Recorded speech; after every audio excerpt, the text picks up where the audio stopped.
Channels ہیں، مطلب ہر چیز جو ہے وہ چینج ہے. وہ زمانہ مجھے لگتا ہے کہ اگر آج کا زمانہ یا ہم لوگ اس ٹائم میں ہوتے تو شاید ہم سروائیو نہ کر پاتے. یعنی وہ اتنا مشکل دور تھا، اور اس مشکل دور میں خواتین اور مرد ایک برابر ان کی سیاست کا انداز تھا. وہ کبھی نہ ڈرے تھے، نہ کبھی جھکے تھے، نہ کبھی بکے تھے، اور ان کا ایک ہی مشن تھا ذوالفقار علی بھٹو کو قید سے چھڑانا اور ان کو رہائی دلانا، تاکہ وہ اس پاکستان کی بہتری کے لیے. اچھا، آپ نے بات کی اس وقت وائبرنٹ میڈیا نہیں تھا آج جتنا ہے، تو اگر اس وقت آج کا میڈیا ہوتا تو کیا بھٹو صاحب کو جو ہے وہ پھانسی ہوتی؟ کیا ان کی حکومت کا تختہ الٹا جاتا؟ کیا ایسے حالات ہوتے؟ کیونکہ اب تو مطلب اگر دوسری طرف دیکھا جائے تو وہ تو جو ہمارے پی ٹی اے کے قائدین ہیں، ان کے کارکنان ہیں، وہ بہرحال اپنا ایک نیریٹو لے کر سوشل میڈیا کے اوپر چلتے ہیں اور ان کو خاصی پذیرائی بھی ملتی ہے. دیکھیں، سوشل میڈیا کے اوپر ہائپ کریٹ کرنا مقصد نہیں ہے. مقصد یہ ہے کہ ریالٹی کیا ہے اور ریالٹی کی بیس کیا ہے. ریالٹی کی بیس ہے جدوجہد، اور جو پاکستان کی سیاست ہے وہ آپ سے کنٹریبیوشن مانگتی ہے. سوشل میڈیا کے اوپر ہائپ لانا یا ہائپ کریٹ کرنا جو ہے وہ مقصد لوگوں کا حل ہو جاتا ہوگا وقتی طور پہ، لیکن ہسٹری نہیں بنتی اس سے. پاکستان کی ہسٹری جو ہے وہ تبھی بنی جب اس کے اندر جدوجہد، لوگوں کے خون، لوگوں کی کوڑے، لوگوں کی سزائیں، تو یہ ہسٹری بنی ہے. اور یہ ہسٹری وفاداری کی ہسٹری ہے، کمٹمنٹ کی ہسٹری ہے، جو میں سمجھتی ہوں کہ آج ناپید ہے. کمٹمنٹ اور وفاداری جو ہے سیاسی جماعتوں کے اندر بہت کم رہ گئی ہے. گنے چنے لوگ ہیں جو کمیٹڈ ہیں اور جنہوں نے اپنی پارٹی نہیں بدلی، اور وہ ایک ہی جگہ پہ اپنی پارٹی کے ساتھ وفادار کھڑے ہیں. لیکن اگر آپ ہمارے ارد گرد دیکھیں گے تو آپ کو ایسے بے شمار ہزاروں کی تعداد میں لوگ ملیں گے جو ایک پارٹی، دوسری پارٹی، تیسری پارٹی اور چوتھی پارٹی میں پارٹیاں ویلکم بھی تو کرتی ہیں، آپ کی پارٹی پارٹیاں ویلکم کرتی ہیں. ہم ویلکم بیک کرتے ہیں، دوبارہ آ جاتے ہیں، ہم ویلکم بیک بھی کرتے ہیں. بالکل، پارٹیاں ویلکم کرتی ہیں اس پہ بھی، اور ہم ویلکم بیک کرتے ہیں. اس کے اوپر بھی بات کریں گے کہ پارٹیوں میں اتنی آسانی سے ویلکم بیک کیسے کیا جاتا ہے، ان کو ہضم کیسے کیا جاتا ہے. لیکن میں ابھی چونکہ آج ہمارا موضوع بھٹو صاحب ہے، تو تھوڑا میں جاننا چاہوں گا کہ بھٹو صاحب کو جس وقت پھانسی دی گئی، عوام بھی جاننا چاہتے ہیں آج کہ 47 سال پہلے کیا ایسے حالات تھے، کیا بھٹو صاحب کے جرائم تھے، کیا ایسی صورتحال تھی کہ ان کو اس لیول پہ ان کی جان لے لی گئی، ان کو پھانسی دے دی گئی. اگرچہ اب عدالت نے خود اس کو ایک تسلیم کیا اپنے فیصلے میں کہ وہ جو تھا وہ فیصلہ میرٹ پہ نہیں تھا، تو اس وقت کیا ایسے حالات تھے کہ وہ پھانسی ناگزیر تھی؟ دیکھیں، اس وقت جو حالات کریٹ کیے گئے تھے وہ بھی سازش تھی. ظاہر ہے جب بھی پاکستان کے اندر کسی بھی سیاسی بڑے لیڈر کے لیے سازش کی جاتی ہے تو وہ اتنے بڑے پیمانے پہ ہوتی ہے کہ وہ سازش جو ہے اس کو بے نقاب ہونے میں بھی کئی برس لگ جاتے ہیں. اور آپ نے دیکھا کہ بھٹو صاحب کا بھی جو فیصلہ ہے عدالتی قتل کا، وہ جب سامنے آیا تو اس کو کتنے سال گزر گئے. مطلب صدیاں گزر جانے کے بعد کسی انسان کو انصاف ملے. اور اس سے پہلے ہمیشہ جو مخالف ہیں وہ پروپیگنڈا کرتے رہے. اور جو بھٹو صاحب کی جو خارجہ پالیسی تھی اس کی وجہ تھی یہ پھانسی. یہ مطلب اس لیے نہیں تھی کہ کوئی پاکستان میں انہوں نے کوئی ایسی غلطی یا گناہ کیا تھا جس کی وجہ سے ان کو قید ہوگی اور انہوں نے پھانسی دی گئی. بھٹو صاحب کا جو انٹرنیشنلی ایک وقار اور روب اور دبدبہ تھا، اور جس طرح انہوں نے امت مسلمہ کو اکٹھا کیا اس ٹائم میں، جب کبھی کسی کو یہ سوچ بھی نہیں تھی کہ مسلم کنٹریز جو ہیں ان کو ایک پلیٹ فارم پہ اکٹھے ہونا چاہیے.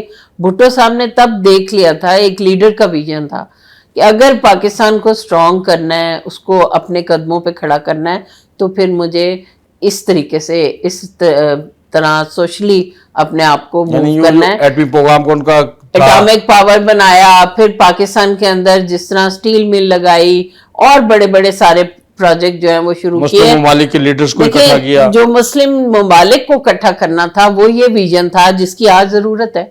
آج مسلم امہ اکٹھی نہیں ہے، جس کی وجہ سے یہ حالات پیدا ہوئے ہیں کہ ہر مسلم کنٹری جو ہے وہ تنہا ہے.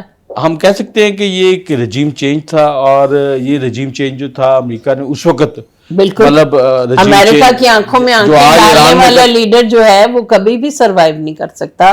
اور میں سمجھتی ہوں کہ ذوالفقار علی بھٹو, بے نظیر بھٹو یہ اپنے اصولوں کے اوپر قائم رہے اور اس قائم رہنے کی ان کو سزا ملی ہے. لیکن میں سمجھتی ہوں کہ اصول ان کے اور ان کا نظریہ جو تھا وہ آج بھی اسی لیے زندہ ہے. کہتے ہیں مذاق بنایا کہ جی بھٹو زندہ ہے, بھٹو زندہ ہے میرے میں, آپ میں, ہر کسی میں, ہر گھر میں بھٹو زندہ ہے, کیونکہ جس گھر میں سوچ اور نظریہ ہے, جہاں کمٹمنٹ ہے, وہاں بھٹو ہے. بھٹو کی سوچ یہ تھی, اس نے ایک عام آدمی کو پہچان دی تھی. دیکھیں ایک عام آدمی کو پہلے تو پہچان دی, ہمارا تشخص ہی نہیں تھا, ہمارے پاس ہماری شناخت نہیں تھی, ہمیں آئی ڈی کارڈ دیا سب سے پہلے, ہمیں پاسپورٹ دیا, مطلب ہماری کیا پہچان تھی, ہم کون تھے. ہمارے ملک سے ہمارا جو ہنر تھا اس کو باہر کے ملکوں سے بات چیت کر کے باہر لے کے گئے تاکہ زر مبادلہ آ سکے. پاکستان میں باہر کے ملکوں سے جب کما کے بھیجیں گے تو ظاہر ہے پاکستان کو فائدہ ہوگا.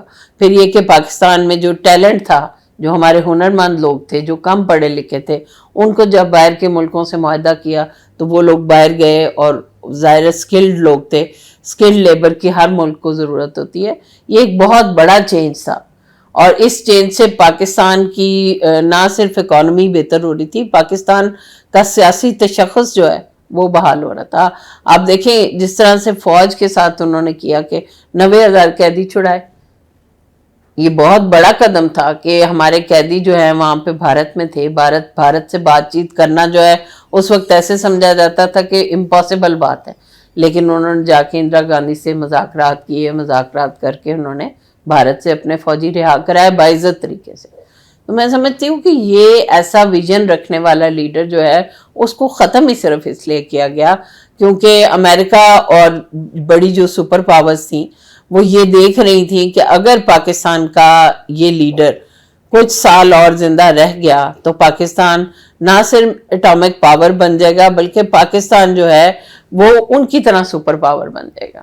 یہ تو اٹامک پاور تو بنا پھر پاکستان, وہ تو انہوں نے بنا لیا نا, اس اٹامک پاور کی سزا ان کو ملی کہ انہیں شہید کر دیا گیا, اس طرح ایک گندے سے چھوٹے سے کیس میں انوالو کر کے ایک اتنے بڑے لیڈر کو جس کی سوچ, اس کا ویژن آج بھی ان کی شہادت میں نیچرلی اس وقت کی گورنمنٹ جو تھی, ایک وہ فوجی گورنمنٹ تھی, جنرل ضیاء الحق جو تھا اس ملک کو ماشاءاللہ لگایا ہوا تھا, تو ان کے خلاف جدوجہد بھی ہے, پیپلز پارٹی کی جدوجہد بھی ہے, کوڑے بھی ہیں, سزائیں بھی ہیں, سارا کچھ ہے.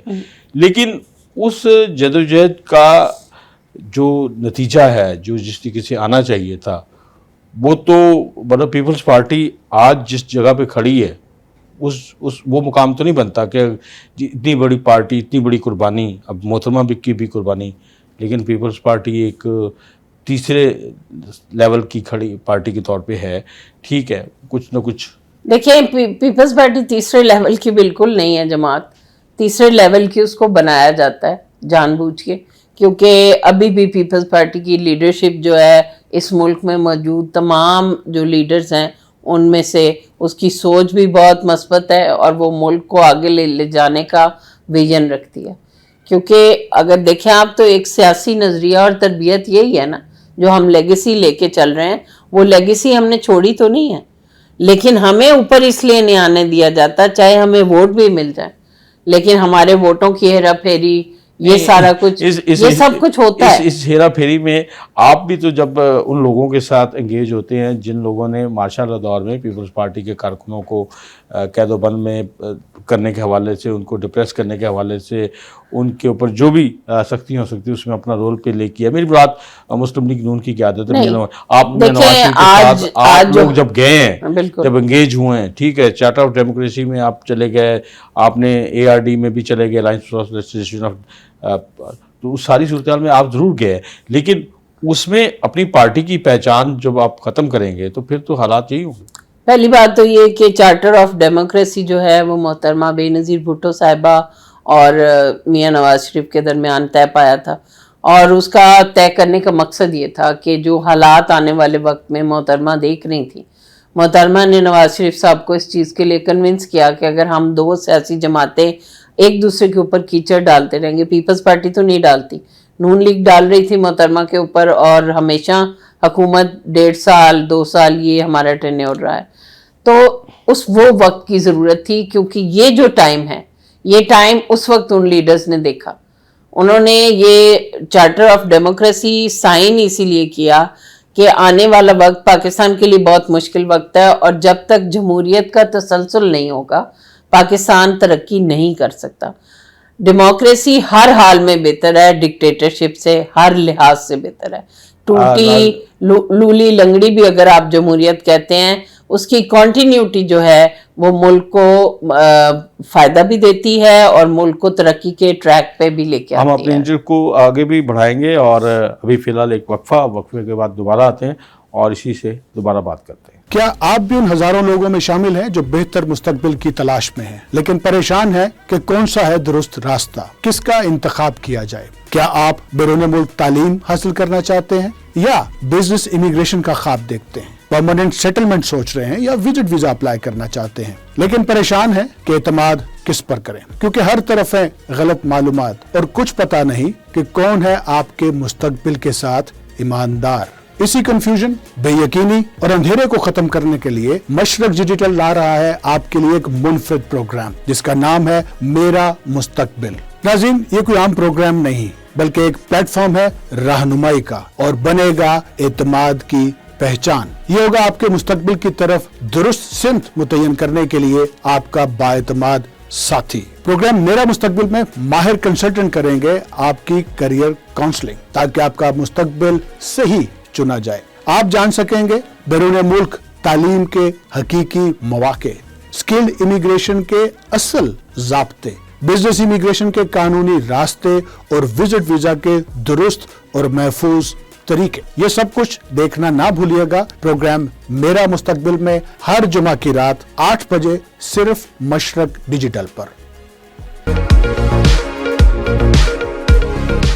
ویلکم ناظرین، ابھی ہم دوبارہ وقفے سے واپس آئے تو بات کرتے. آپ نے ابھی جس طریقے سے کہا کہ سارا جو مسلم لیگ نون کی قیادت کے ساتھ میاں نواز شریف کے ساتھ سارا یہ معاہدہ کیا گیا وہ صرف ملک میں جمہوریت کے لیے کیا گیا. اچھا، تو وہ بات ایک حد تک آپ کی ٹھیک ہوگی، لیکن جب پیپلز پارٹی کا کارکن دیکھتا ہے تنقیدی پوائنٹ آف ویو سے، وہ یہ دیکھتا ہے کہ ایک طرف اتنے ریلیکس، اتنا کہ اپنی پارٹی کی شناخت بھی ختم ہو، دوسری طرف پھر میمو گیٹ میں نواز شریف صاحب پہنچ جاتے ہیں. ابھی جو ہے وہ ان کے وزیر دفاع جو ہے انہوں نے 18 امینڈمنٹ کے اوپر بڑا سنگین حملہ کیا خواجہ آصف نے. تو یہ جو صورتحال ہے کہ دوسری طرف تو کسی طرح کا بھی کوئی گیپ نہیں ہے، تو وہ تو دیکھیں گیپ ہے. اسی چیز کو تو فل کیا ہے پی ٹی آئی کے لوگوں نے. لوگ سارے پیپلز پارٹی کے سارے جو ہے ان کی میجورٹی عمران خان کے ساتھ اور ان کے لوگوں کے ساتھ ہے. اچھا، ایسا نہیں ہے. آپ عمران خان کو یہ بیچ میں کہہ کے لا رہے ہیں کہ شاید جو پیپلز پارٹی کے لوگ ان کی طرف گئے ہیں وہ اس وجہ سے گئے ہیں کہ ان کے پاس نظریہ ہے. تو میں افسوس کے ساتھ کہوں گی کہ ان کے پاس کوئی نظریہ نہیں ہے. وہ ایک پلانٹیڈ آدمی تھے اور پلانٹیڈ آدمی ہیں ابھی بھی، اور کافی حد تک ابھی بھی پلانٹیڈ ہیں. کس حوالے سے پلانٹیڈ ہے تھوڑا سا ہمارے ناظرین کو بتائیں کہ کیا ان کی. دیکھیں، ہم اب اس میں جائیں گے تو ہم اپنے اصل موضوع سے ہٹ جائیں گے. یہ تو اب پروف ہو چکا ہے کہ ان کو کون کون سے جرنیل جو ہیں انہوں نے پلانٹ کیا، کس طرح انہوں نے چلایا. 4 سال انہوں نے جس طریقے سے حکومت کی، پوری دنیا سے انہوں نے پاکستان کا ناطا توڑا. تو یہ مطلب اگر ہم یہ باتیں کریں گے تو آج کا جو ہمارا موضوع ہے ہم اس سے ہٹ جائیں گے. اس پہ آپ میرے ساتھ ایک الگ سے پروگرام کر سکتے ہیں. لیکن میں بھی یہی چاہ رہا تھا کہ آپ بھٹو صاحب کے حوالے سے ہمیں بتائیں کہ جو اتنی سختی ہیں، سارا کچھ برداشت کیا پیپلز پارٹی کے کارکنوں نے، لوگوں نے. آپ کی والدہ غالباً خود جیل میں رہی، قلعے میں رہی. جی، میری والدہ 3 دفعہ شاہی قلعے میں رہی اور متعدد بار کوٹ لکھپت جیل اور جو اڈیالہ جیل ہے اس میں قید رہی. اور ایم آر ڈی کی تحریک میں بھی نصرت بھٹو صاحبہ کو جب لاٹھی لگی تھی تب بھی میری والدہ ان کے ساتھ تھیں اس وقت.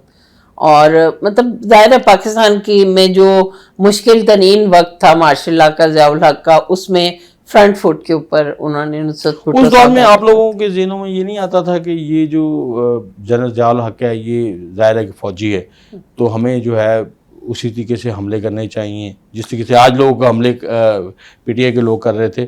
تو ہمیں جو ہے ان کے خلاف جنگ لڑنی چاہیے, ایسا نہیں نہیں, آتا؟ ہمیں ہماری لیڈرشپ نے کبھی وائلنس کی سیاست نہیں سکھائی. ہمیں پرامن احتجاج کی سیاست سکھائی گئی تھی. جو میں نے دیکھا, ہمیشہ کہا جاتا تھا کہ اگر پولیس آپ کے اوپر حملہ کرے یا لاٹھی چارج کرے تو آپ لوگوں نے اپنے آپ کو بچانا ہے یا ڈسپرس ہو جانا ہے, جواب میں آپ نے لاٹھیاں نہیں مارنی.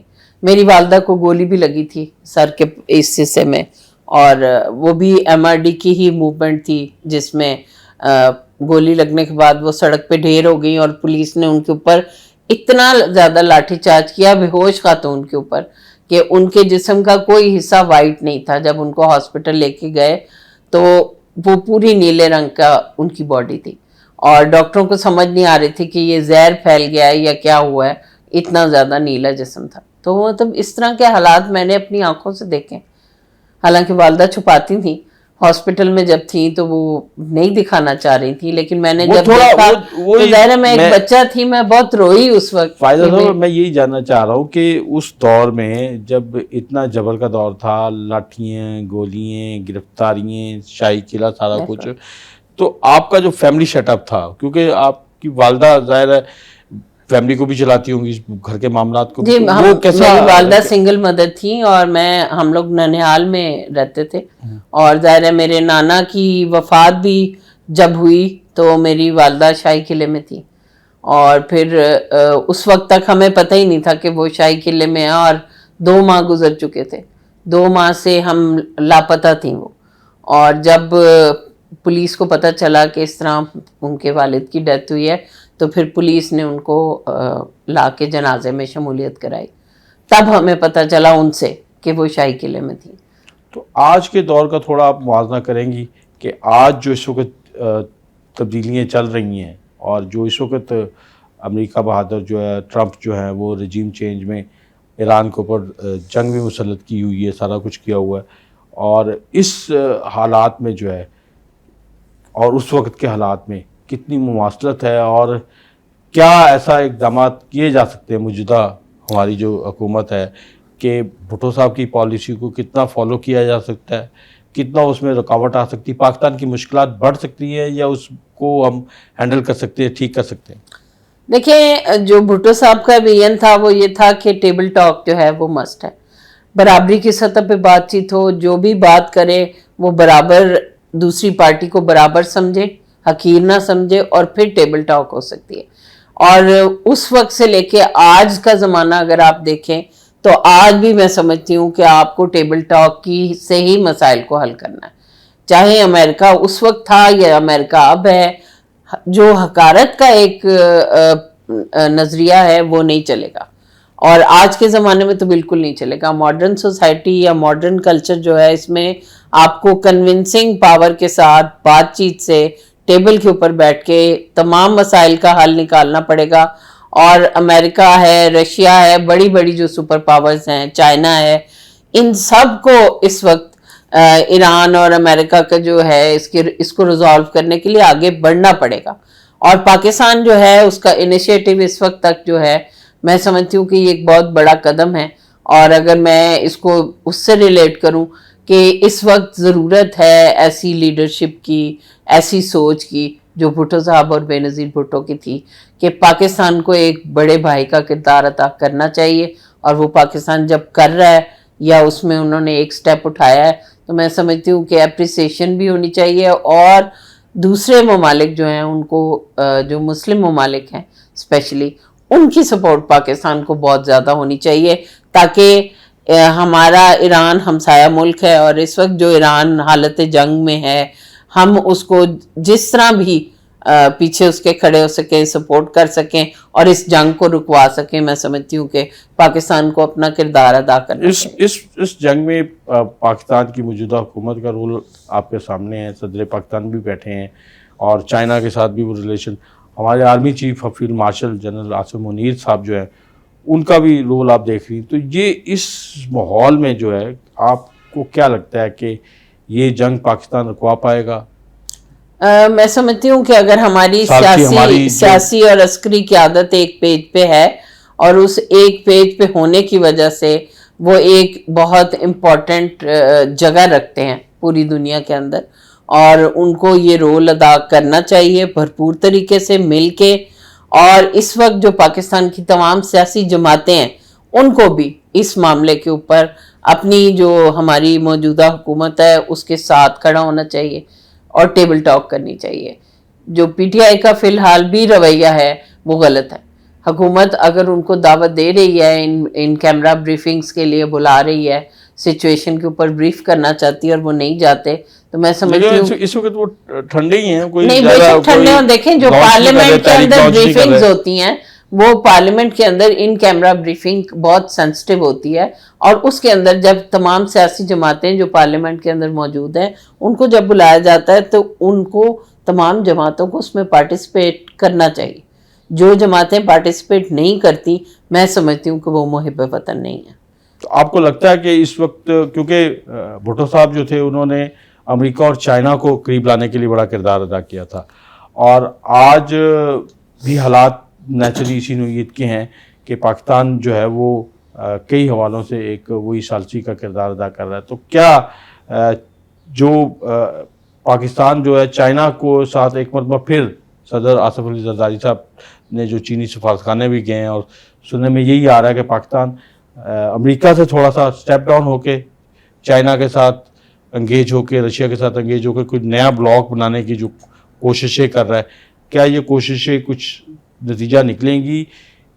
کیونکہ کئی لوگ تو کہتے ہیں کہ یونائٹڈ نیشن کا اپنا وجود جو ہے وہ اس وقت خطرے میں، کیونکہ یہ جو جنگی حالات ہے اس کے نتیجے میں کچھ بھی ایسا ہو سکتا ہے. آپ کی بات کچھ حد تک میں سمجھتی ہوں، میں اتفاق کرتی ہوں، کیونکہ یونائٹڈ نیشنز کو بھی تو اپنے کردار کو سمجھنے کی ضرورت ہے.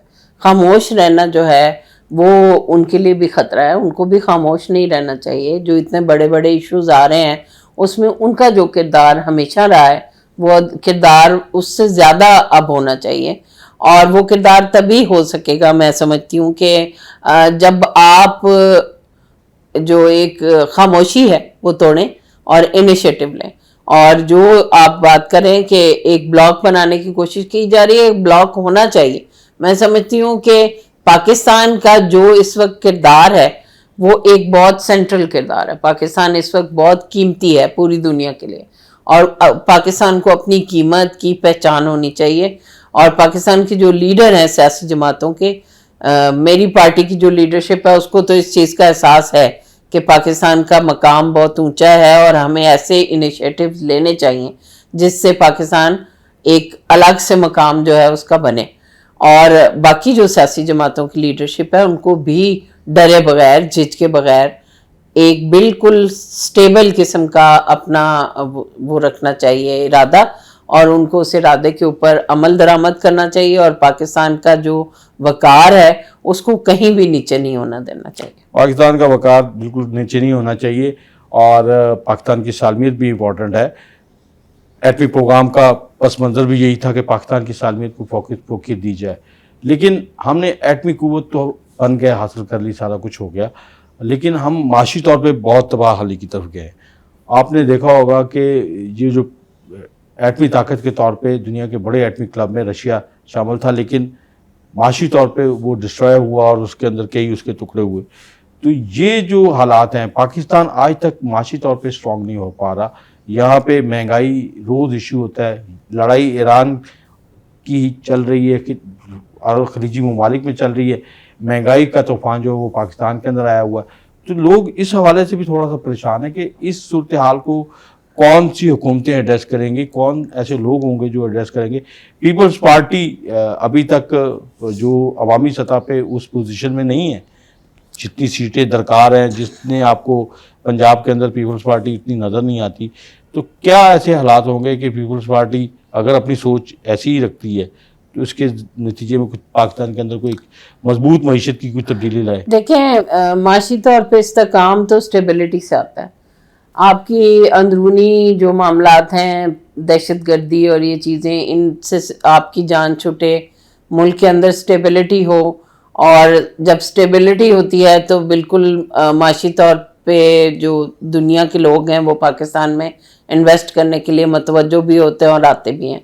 اور ابھی آپ نے دیکھا ہے کہ چائنا کے ساتھ ہماری جو سارا شراکت داری ہے اس میں بھی ڈیلے اسی لیے ہو رہا ہے کہ پاکستان کے اندر خارجی طور پہ جو ہمیں تحفظات اور خدشات ہیں دوسرے ملکوں سے، اپنے ہمسایہ ممالک سے، انڈیا سے خاص طور پہ، جیسے جنگ کی کیفیت رہی، تو ایسی سچویشنز کے اندر جو معاشی اسٹیبلٹی ہے وہ نہیں ہوتی، وہ آپ کے حالات خراب کرتی ہے، اور جو غیر ملکی زر مبادلہ ہے وہ بھی آپ کے پاس نہیں آتا، فورن انویسٹر نہیں آتا آپ کے پاس، کوئی فیکٹریاں نہیں لگتی، ہر چیز میں رکاوٹ آ جاتی ہے نا.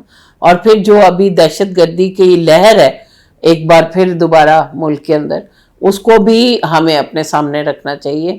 اور جو دوسری بات آپ نے کی کہ پیپلز پارٹی اپنی جگہ پہ رہے گی، اور وہ اپنی جو ہماری جو پالیسیز ہیں ان کو ہم بالکل، اگر ہمیں موقع ملے گا ہم امپلیمنٹ کریں گے.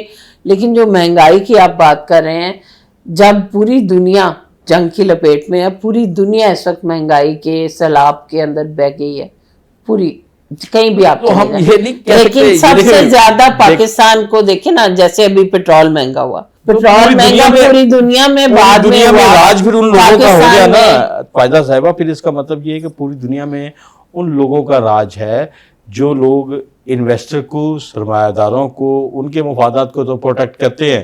غریب آدمی، عام آدمی کے مفادات کو پروٹیکٹ کرنے کی کوئی پالیسی نہیں ہے پوری دنیا میں جن کی حکومتیں ہوں گی. ٹھیک ہے نا؟ ایک یہ بھی دیکھیں کہ وہاں مہنگائی ہوتی ہے تو وہاں پہ حکومت یہ ڈیبیٹ ہے. لیکن میں صرف اس وقت یہ جاننا چاہوں گا کہ مطلب اتنی بڑی قربانی ہے، بھٹو صاحب کی قربانی، بے نظیر بھٹو صاحب کی قربانی، مرتضیٰ بھٹو، میر شاہ نواز بھٹو اور سارا پیپلز پارٹی کے سینکڑوں کارکنان جو ہے انہوں نے جیلوں میں گرفتاریاں دی ہیں، سارا کچھ دیا، اتنا بڑا آپ کہہ لیں قربانی کی داستان ہے. تو عوام جو ہیں وہ آج بھی روٹی کپڑا اور مکان کے پیچھے پریشان ہے. عوام آج بھی مطلب بھٹو زندہ ہے، جو اب وہ اپنی بات، اور بہت سارے لوگ ایک مذاق بنا دیا لوگوں نے کہ جی بھٹو زندہ ہے اور لوگوں کے مسائل چونکہ تو ہیں. تو کیا اسی طریقے سے زندہ رکھیں گے یا ان کے نظریے کے فروٹس جو ہیں وہ عوام کو مل سکے، کوئی ایسی چیز جس کے نتیجے میں لوگ کہیں کہ ہاں واقعی اس نظریے کے مطابق کام ہو رہا ہے؟ دیکھیں، جو آپ بات کر رہے ہیں وہ اگر میں اس کو اس طرح لے کے جاؤں کہ سندھ میں ہماری حکومت ہے، سندھ میں صحت اور تعلیم جو ہے اس کو ہم نے اپنے جتنے بھی ہمارے ٹینیور ہوئے اس میں ہم نے 110% امپروو کیا. اس وقت سندھ میں جو ہاسپٹلز ہیں، سندھ میں جو جس طرح سے اسکولوں اور کالجز کی تعداد میں اضافہ ہوا، ٹیچرز کی تعداد میں اضافہ ہوا، میں سمجھتی ہوں کہ یہ پیپلز پارٹی کی پالیسیز کا رزلٹ ہے. اور اگر پیپلز پارٹی ملک کے باقی حصوں میں بھی، وفاق میں بھی جب بھی حکومت میں آتی ہے تو ہمیشہ عوامی پالیسیز کو سامنے رکھتے ہوئے ہم اپنی پالیسی اور اپنا جو منشور ہے اس کو آگے لے کے بڑھتے ہیں. اور آپ نے دیکھا کہ جب ہماری 2008 میں حکومت آئی تھی تو سب سے زیادہ تنخواہیں پیپلز پارٹی کے دور میں بڑھتی ہیں، سب سے زیادہ نوکریاں، پڑھے لکھے نوجوان جو ہیں ان کو روزگار ملتا ہے پیپلز پارٹی کے دور میں. اور جب تنخواہیں بڑھتی ہیں تو ایک عام آدمی جو ہے اس کی زندگی بہتر ہوتی ہے، امپروو ہوتی ہے.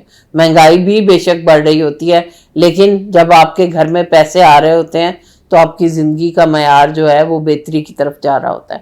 تو میں سمجھتی ہوں کہ ہم اپنی پالیسیز کو عوامی پالیسیز بنا کے لے کے چلتے ہیں. ہم نے کبھی یہ نہیں کیا کہ ہم تاجروں کی یا بڑے بڑے سرمایہ داروں کی پالیسیز جو ہیں وہ لے کے آئیں. ہم وہ پالیسیز لے کے آتے ہیں جو ایک عام آدمی کی زندگی میں ایلیویشن لے کے آتے ہیں. اس ملک کا سب سے پسا ہوا طبقہ ہے عورتیں. BISP کا پروگرام دینے کا مقصد ہی یہ تھا کہ ایک وہ عورت جو گھر میں بیٹھی ہوئی ہے اور جس کے اختیار میں اپنے خاوند کی کمائی بھی نہیں ہے، اس عورت کو خود کفیل کیا گیا اور اس کو یہ اختیار دیا گیا کہ وہ اپنے ہاتھ سے اپنے بچوں کے اوپر یا ان کی تربیت کے اوپر یا گھر کے اوپر پیسے خرچ کریں. لاسٹلی آپ کیا کن الفاظ میں بھٹو صاحب کو ٹریبیوٹ پیش کریں گی اور کیا کہیں گی؟ کہ دیکھیں، میں یہی کہہ سکتی ہوں کہ چراغ دکھانے کے مترادف ہے بھٹو صاحب کی شخصیت کو. میں ایسا لیڈر کبھی پیدا ہوا نہیں اور نہ ہوگا. اور ذوالفقار علی بھٹو بائی برتھ ایک